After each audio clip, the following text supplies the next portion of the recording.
Politics is a very interesting game. When President Uhuru Kenyatta and Raila Odinga appeared for the first time after the bitterly contested 2017 general election, I think it was in March 2018, for the handshake, one man was present, Junet Mohamed. The Deputy President William Samoei Ruto, who was President Uhuru Kenyatta's running mate for that election, was missing. Kalonzo Musyoka, who was Raila Odinga's running mate, was missing. All the NASA principals were missing.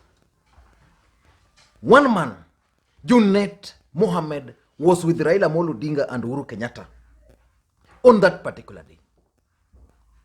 And for those who follow the politics in this country, because I've always maintained that in politics, nothing happens out of mere coincidence. Those who follow the politics in this country, you will remember one thing, that the talks about Raila Odinga and Uhuru Kenyatta handshake actually began before Raila Odinga was sworn in as the people's president. And on the day Raila Odinga was being sworn in as the people's president, Junet Mohamed was not at Uhuru Park because he knew so well what was happening from the background. He was not at Uhuru Park. And yesterday, Raila Odinga and Fred Okengo Matiang'i held a meeting with governors from Nyanza region and from Western Kenya. No member of parliament was present at that meeting. No senator was present at that meeting. But one man was present, Junet Mohamed. It only proves one thing, that Junet Mohamed is a key player in President Uhuru Kenyatta and Raila Odinga's politics. And later on, Raila Odinga flew directly from Kisumu to Kajiado at the residence of Ndugu Francis Atwoli. Again there, Junet Mohamed was there, Gideon Moi was there, James Orengo was there, David Murathe was there, Emmanuel Wangwe was there. Who else was there? I've not mentioned. Junet was there. So Junet Mohamed is a key player in Raila Odinga's politics and President Uhuru Kenyatta's politics. Probably these two guys now trust Junet Mohamed more than any other individual. Probably we'll have to look for reasons why Uhuru Kenyatta and Raila Odinga seems to have so much trust in Junet Mohamed. And a team which is going to spearhead the Building Bridges Initiative campaigns has actually been formed. And Junet Mohamed has been chosen to lead that team. He's actually the co-chair of that team, together with Dennis Waweru.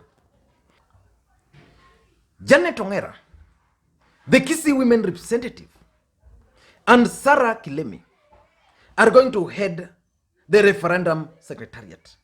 But overall, Junet Mohamed and Dennis Waweru are going to oversee that campaigns. And from all indications, it seems clearly now that President Uhuru Kenyatta and Raila Odinga trust Junet Mohamed more. So probably the link between this team and President Uhuru Kenyatta and Raila Odinga is going to be Junet Mohamed.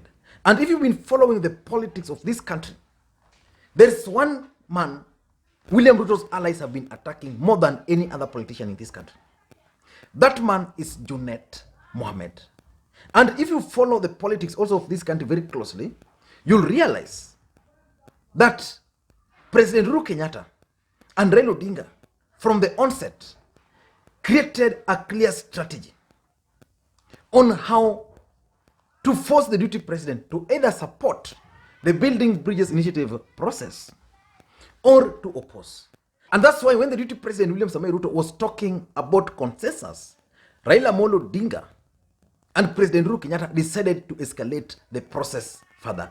So I want us to look at probably the strategies which President Uhuru Kenyatta and Raila Odinga have been using to stop the deputy president William Samoei Ruto from standing in the middle. Either he supports the process or he opposes. But in my view, these guys are trying to push the deputy president William Samoei Ruto to the corner so that he can oppose this process. And remember, in one of my videos on this platform, I explained clearly why Uhuru and Raila would want the deputy president to oppose this process. Let me just remember what I said. I said clearly that, number one, they want him to use his campaign money so that it's going to be drained. And the deputy president has been avoiding this. Also, they want to test the power of his campaign machinery, whether he's able to actually launch a serious fight against the system. But for today, let us look at the strategy which Uhuru Kenyatta and Raila Odinga have been using to force the deputy president to either support or oppose this particular process. Number one, I think the strategy has been very clear. Close the door on any consensus effort. When the Building Bridges Initiative Report 1 was launched at the Bomas of Kenya, the allies of the deputy president boycotted. Again, the Bomas 2, they also boycotted. But the deputy president was there physically, and he carried the day. But he forgot one thing, that the time for collecting views had lapsed. Whatever he was talking about, he had the opportunity to talk about them. He had an opportunity to present those views before the task force. He never did that. So President Uhuru Kenyatta and Raila Odinga then decided that for us to move this process forward, we must close that door. But how do we close that door? They identified members of parliament, because members of parliament are going to be key in passing this bill and also supporting it. So they identified 300 members of parliament and senators who are allied to them and held a meeting with them in Naivasha. Then they went for the pastoralists who had serious issues with this bill, because pastoralists are, those counties are also going to be crucial in the Building Bridges Initiative campaigns, not even campaigns alone. Even the county assemblies from those pastoralist communities are going to be crucial. And the deputy president had managed to win their hearts. So they went and met them. So the pastoralists then agreed to the report. Then the church raised some voices there. I don't know how they sorted this out with the church. But the idea behind those moves was to close any door for consensus, which means the deputy president will now have to make a choice. And the choice is very limited. You either support or oppose. So that's a strategy which these guys have made. So that's a strategy which these guys are actually employing. Number two, President Uhuru Kenyatta and Raila Odinga are making this project, the Building Bridges Initiative process, to be a government project. William Ruto is the deputy president of the Republic of Kenya. So again, he has no option than to support. Without supporting, then he will have to oppose. Opposing would mean he's going to oppose President Uhuru Kenyatta. And that's what these guys are looking for. So that once he is going to say no to the report, then he's going to lead the no campaigns. Then he's going to expose his supporters, especially those from the largest central Kenya and Mount Kenya region. But the president is very clear and strategic. He's not talking about it, but he's acting. When the report was being launched, President Uhuru Kenyatta personally went and launched the project, the report, and said this is a government project. It was clear that Raila Odinga is not part of government. He is the president. So he launched it. When there were questions, the president then went and met with the members of parliament and the senators in Naivasha and told them, we are going to pass this report. Fred Matiang'i yesterday made it also very clear, even if you go to his Facebook page, that Building Bridges Initiative is a government project. So by making it a government project, it shields William Ruto from attacking Raila Odinga.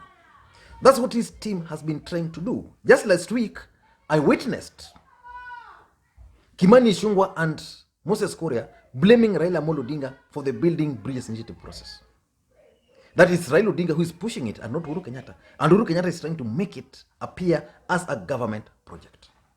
So the DP will have to make a choice. Number three now is the formation of the Secretariat.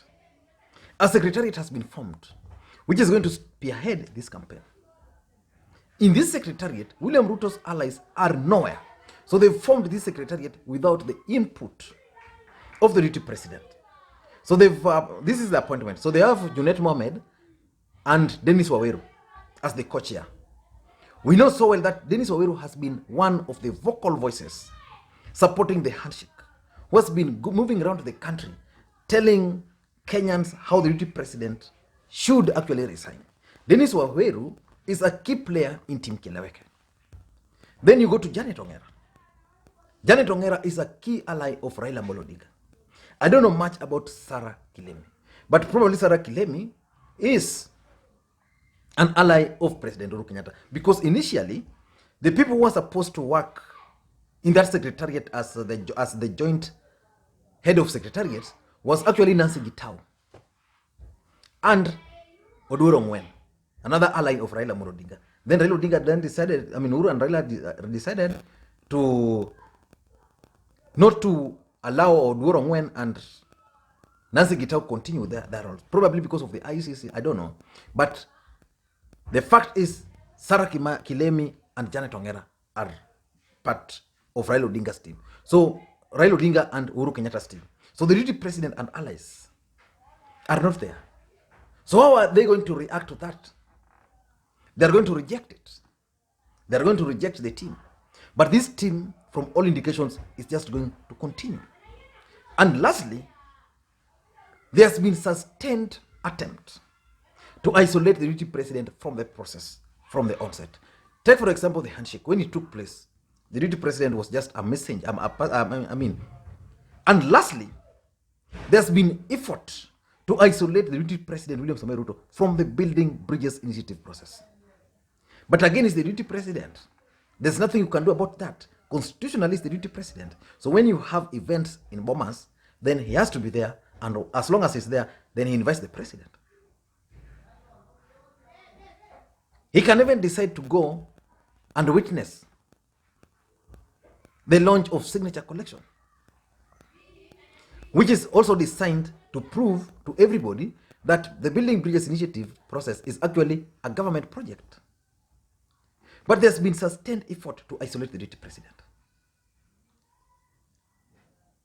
All his allies are opposed to this process. Why? Because they've not been allowed. They never even collected their views. They never presented their views before the committee. So I think those are the strategies which President Uhuru Kenyatta and Raila Odinga are using to force the deputy president William Samoei Ruto to either support. Now, because the choices are only two now, you either support or oppose. And the guy who's going to oversee that is one of their most trusted ally, the member of parliament for Suna East, Junet Mohamed. I don't know what you think. Let me hear your thoughts on this particular matter.